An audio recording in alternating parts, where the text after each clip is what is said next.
sa Shopee. Yung Finish niya, Commander Igma. Tutubigan na lang. Ayun na yung resulta natin ng epoxy grout. Solid na solid.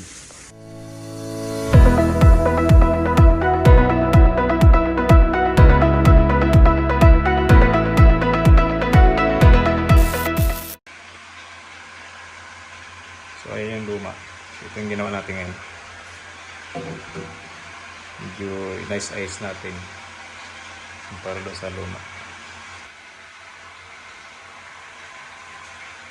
Symbol muna para hindi mahirap.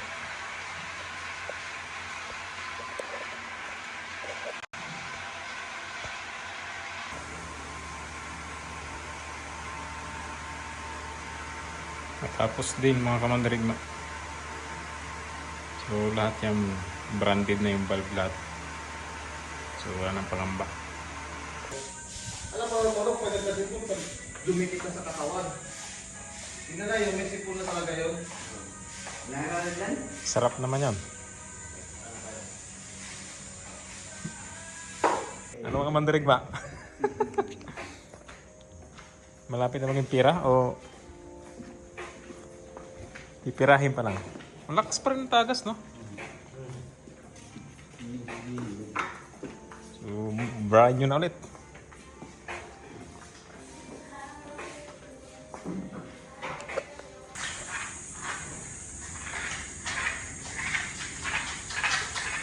Mga abang labanan. Sabay ko siyang libo rin doon. Ha? Sabay ko siyang libo rin. Yaman? Oo.